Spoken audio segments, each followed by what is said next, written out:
If you're tired of the standard business and marketing fundamentals, frameworks, and funnels, you need a little mischief.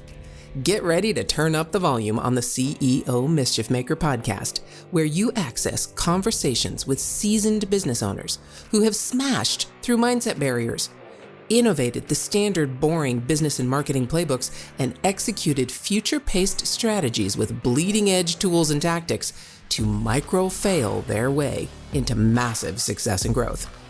We are Mindset Impact Strategic Catalysts helping innovative entrepreneurs focus. We are CEO Mischief Makers. Ready to make a little mischief?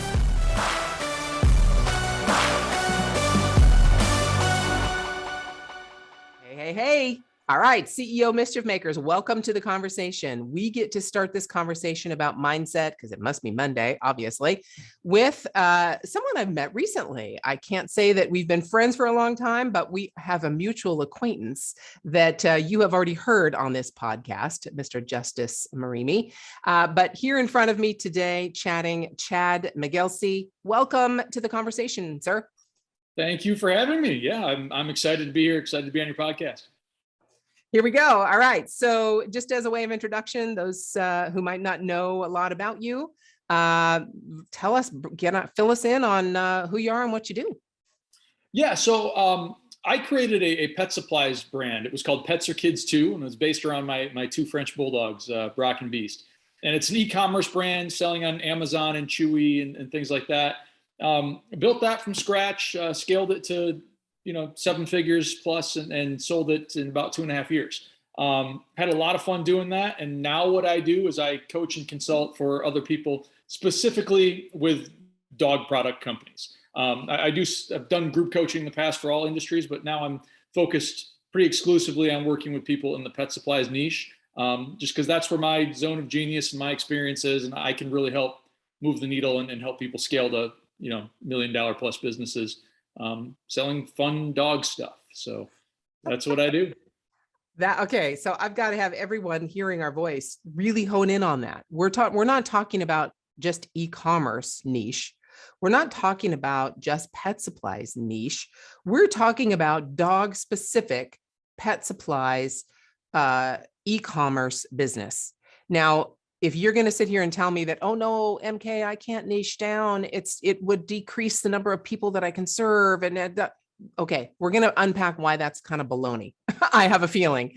But so tell me, 2.5 years to get it up to 7 figures plus and sell and exit.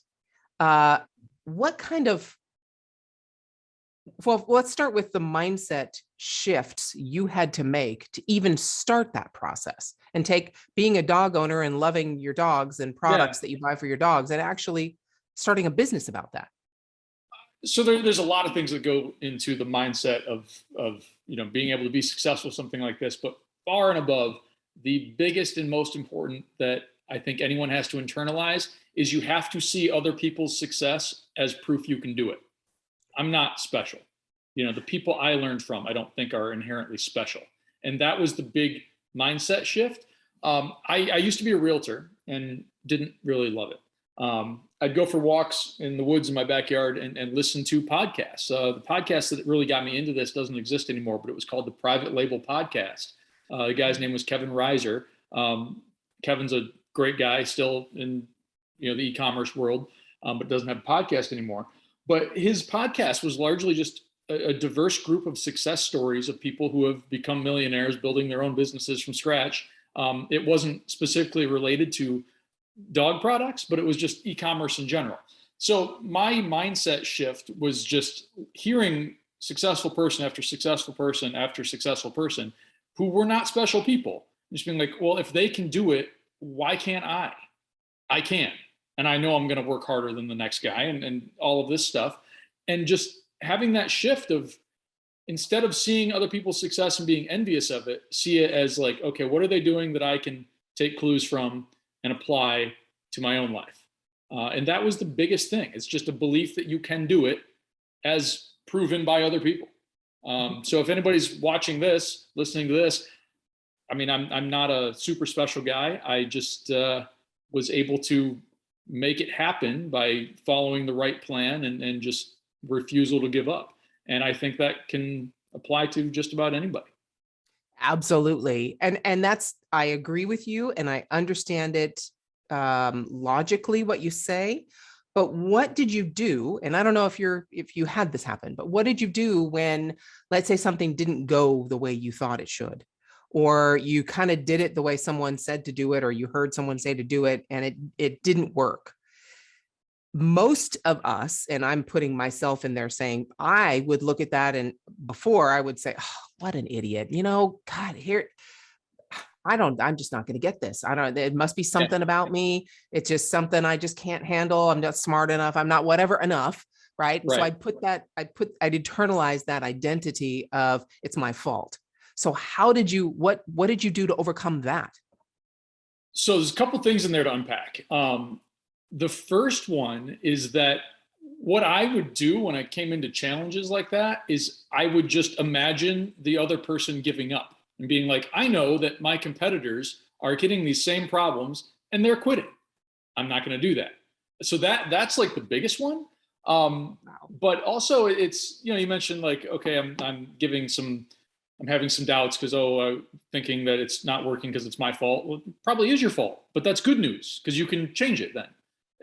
The hardest thing is when something's going wrong and it's not your fault and there's nothing you can do about it. That's when you feel powerless. But like, if you can take a step back and be like, okay, where did I screw up? That's good news because then you can isolate that and fix it moving forward. So I'm not a big fan of the, it's not your fault. It's like, no, it is your fault. That's good news. You can fix it then. So I think that's an important mindset to have.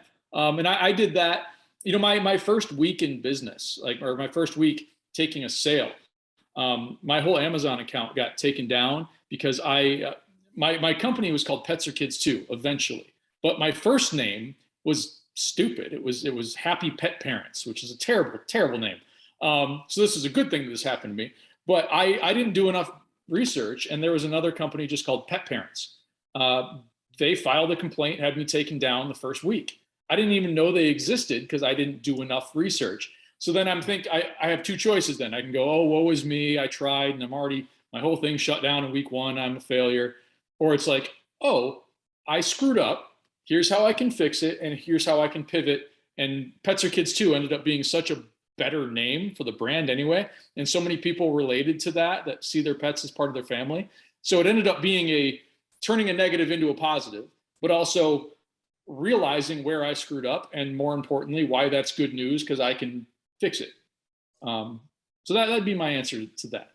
So I agree 100%. And that's the change I've had to make is to take away that yes, you're right. When we make those mistakes, I love the way you put it. That's a good thing because if you made the mistake, then you can control it. You can change it. Right. So, but the difference is not taking the next step and making the judgment of yourself.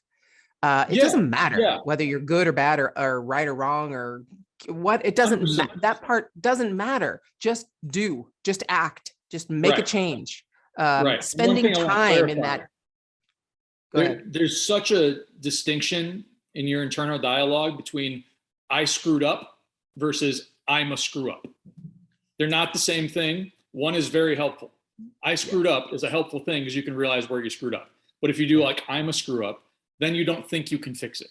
So like never say that to yourself. But that's right. It's important to say I screwed up here.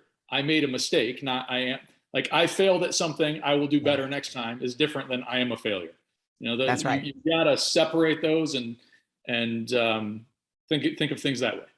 Yeah. And I also love what the next thing you said was, okay, my competitors probably are screwing up with a lot of these different things too. If that weren't the case, we wouldn't have lawyers. Right. So, I mean, that's kind of right. So that's what they do. They find other people's screw ups and, try and monopolize on them or, give someone a benefit because of it. So great. My competitors are having screw ups like that too. So let them, hopefully they'll be fine and they'll quit, but I'm not going to. I'm going to take that and learn from it and grow. And another thing that I would probably add to that it just popped into my head when you said it, which is how am I going to feel if I just quit? How am I going to, what are my next steps? So let's say tomorrow I just say, oh, that's it. This is too hard. I'm just going to quit. What the heck am I going to do? I'm going to go get a job. Am I going to just sit in my room and cry? What am I going to do? So Right. no, just go, just do it. And most of it is judgment. And I love the distinction that you made. So, all right. So I get that. That's awesome. After the first sale, you had to change the whole name of the company because someone came after you. I got a letter from Getty Images, and that scared the bejesus out of me, which I'm sure many people have had letters from Getty Images, because I hired someone who took a picture off of the internet and, used it in my business, which was ridiculous. I knew not to do that. They didn't. So that's not fun. But now you come into 7 figures. Now this thing's growing. You've got a great name. You're selling product. You're allowing pet parents to buy fun stuff for their fur babies. And now you're breaking that 7-figure mark, which another person we both know, Ryan Daniel Moran, right? You've got a formula of only so many sales per day with so many products, and boom, you've got $1 million product, $1 million business. So what kind of mindset shifts did you have to make through that process to allow yourself to go from I made 1 sale to now I'm making $1 million? Yeah. So, I mean, you mentioned Ryan, and Ryan is one of my mentors, and Ryan has a very valuable skill of just breaking things down to make it very simple. And what he always says is $1 million business is just 4 products selling 25 sales a day at a $30 price point. And that's it. Now you can slice that pie in a lot of different ways. You can have, more products at half the price point, or you can have, 1 product that costs $100. Like there's a lot of ways to do it. But when you break down $1 million a year business and break it down into daily sales, it becomes a much more manageable thing for you to wrap your mind around. Because a lot of times when people first hear this idea, they think, oh, I couldn't do that. But if you go, okay, could you create a product that sells 25 units a day?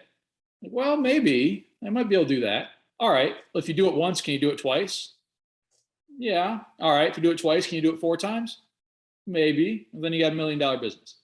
And it's like, oh, okay. That's a different way of thinking about it, but that's all it is. Yeah. So yeah, breaking more ambitious goals down into their smaller parts is a really important thing to do when you're planning the proper mindset for a business like this. Yeah. And then you come upon that whole $1 million mark. Mm-hmm. And I know there are many other things, since you sold a business, there are many different factors on there. There's a multiple that they talk about. There's a run rate they talk about. There's all kinds of other things that are more technical in relation to buying or selling a business. But even just thinking about, for example, first time I sold a contract that was like $30,000 a month. That was really difficult for me because, again, I put in the judgment of myself that why in the world would anybody pay me $30,000 a month? What am I going to do for that company? And is it going to be good enough? And all those judgment things that I put in it. And then I worked my way through that with the help of a mentor, and was like, yeah, no problem. We got this. Let's go. But at first, that initial feeling. So when you looked at your accounting and went, what the flip? $1 million we've made, right? What were there any difficulties with that? Were there any doubts about it, or was it all just Yahoo, let's go? Well, I celebrated smaller goals along the way. So I think by the time I got to the $1 million run rate, I expected it of myself. Day one, I didn't have that confidence because I mean, this was my first entry into e-commerce. I didn't have another successful company prior to this. So day one, I guess it was a stretch goal. I thought that'd be cool, but I'd be lying if I told you I had that confidence. I had to develop that confidence and develop the mindset we've been talking about. But the first time I hit 25 sales a day, celebrated. The first time I hit 100 sales a day, I popped a bottle of champagne and all that. The first day we did $1,000 a day in profit, popped a bottle of champagne. So all of this stuff, I celebrated all the milestones. And I think, like we talk about developing the mindset, one thing that is helpful is journaling every morning. And there's an app called the 5-Minute Journal if you're more of a technical person, or you can just buy an old-fashioned journal. but you'd write down 3 things you're thankful for, or how I turned that into a business thing. I wrote down 3 things I accomplished that I feel good about, and then 3 goals that I'm going to do for that day, and just small things. We're not talking major things, but when you know, confidence is just a series of successes that you can look back on, you know. So if you record those, record your improvements, all of that, that builds your confidence and builds your mindset to where you believe you can do things. And I basically, what I hear you saying is, when you celebrated those little steps, those smaller milestones, it became inevitable that this would happen. Yeah. Not just a possibility, not just a goal, not just a dream, but as you started building that, and all the difficulties along the way, which of course we're not highlighting all the difficulties, they are there. We already talked about how you handle those. You look at them as, okay, failure, fix it, move on. But in terms of getting ready for those big milestones, and I can imagine selling a company for a multiple of $1 million is like, I can only imagine. I haven't done it, and so I can only imagine how absolutely exciting that is. But it becomes inevitable when you celebrate those milestones and realize the milestones that you've made. That goal is like, well, of course it's going to happen. Right. The way that I would phrase that kind of resonates with me a little more is when the transformation from something that you hope for yourself to something that you expect of yourself. You know, it's like you raise your standards for what you will achieve. It's like, and it went from, it'd be cool if I could build this, to, you know, damn it, this is what I expect of myself. I will not do any less. If I have to work harder, I will work harder. But this is the standard I am setting for my work ethic, for my accomplishments, et cetera. It became, I mean, you use the word inevitable. I haven't thought of it in that way before, but maybe. I think of it just as it became my expectation for myself, not a goal anymore. It just became like, hey, this is what you will do. And that's how it changed for me. And that didn't happen overnight. You know, you develop that mindset over time. That's why, you know, recording the improvements and the victories along the way, I think, is really valuable. I mean, it sounds kind of hippie, you know, write down all of your, but it works. You know, it's brain psychology, and it works. It does. Because how can we always, how can we realize where we are? And especially for me, I'm definitely putting myself in this with that whole judgment baloney. But how can we realize what we've accomplished unless we record those things? Because otherwise we'll never be reaching the goal, because the goal post always changes. If we set, you know, any kind of realistic and smart and all those goals, if we set them that way, then that goal post continually change. So you'll always look at yourself as not good enough because you're not reaching it yet. So I totally get it. I totally agree. And I love that, where you just said it, where you expect it to happen because you've set those things up. So, wow. All right. And you expect yourself to act in a certain way that produces those results. It's not just, I expect money to end up in my account. It's like, I expect myself to be the kind of person that deserves this, you know, and then that makes you act different. It makes you, you know, set habits and set boundaries, and you know, it's kind of subconscious, but it changes the way that you act and changes the way that you work. Would you agree with the statement that the person you were when you sold this business would not hire you where you were when you started it? That is a good question that I've never thought of. I would not. I see where you're going with that, but I had the ambition when I started it, and like for me, when I've hired people, like the best person I ever hired, her name was Stacy, and it was the reason I liked Stacy so much, and I just recommended her to someone else, you know, since I don't run the company anymore. Stacy had a mindset of like, okay, if I don't know how to do something, you don't need to figure it out and teach me. I'll figure it out and teach myself. And that, I think, is more important than skill. So when I started the company, I had that mindset of like, well, I don't know what I'm doing, but I'm going to figure it out. So yeah, I'd hire somebody like that over somebody. Yeah, that but I'm talking, I agree with you. I'm talking like as a CEO. So as the person who's going to run the current company CEO, you no. have, you Yeah. would not hire you at who you were when you started Right. 2.5 years earlier, because Right. you You've had got to to earn your way to change. CEO. Yes, you had to change as a human being, and change in the way that you looked at things, change in the way you analyze things, change in the way you reacted to things, or your proactive approach, whatever that is, you're a different person. So Yep. that person would not be the CEO today. Yeah, 100%. Yeah, you have to level up to earn the CEO position. You can't start there. So 100% agree with that. Wow. All right. Well, I can't wait to continue this conversation and get into this whole framework, whether it's Ryan's framework or another framework. But yeah, I can't wait to unpack that. So thanks for sharing such really some intimate details on how you developed this mindset skill, because I do believe this, without starting with this ability to figure out how you're going to make it work, from the way you look at the world, the rest of what we're going to talk about is meaningless, because you won't be able to accomplish it without this first. That's true, and so often overlooked. Like a lot of times it becomes cliche, mindset over everything. People will roll their eyes, and sometimes rightfully so, because it has to be understood properly. Like the law of attraction, in one sense, is nonsense. On the other sense, is like completely true. It's not like, oh, you're just attracting success. It's like, okay, when you are focusing on being successful, you change how you act. You notice opportunities that were always there that you didn't see. And it's like your mindset determines your actions. It's your actions that make you successful or not. But the mindset determines your actions. And that's what I think gets missed a lot.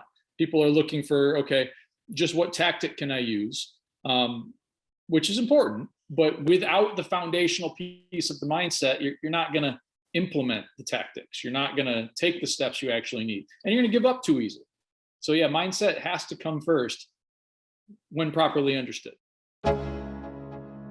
Okay, hold on. If your mindset was shifted, you were inspired to innovate, and you were spurred into action, don't just move on with your day. Focus, my friend, and take a few minutes to visit CEOmischiefmaker.com to learn more about the value that was shared with you today. Please act now and create some CEO mischief of your own.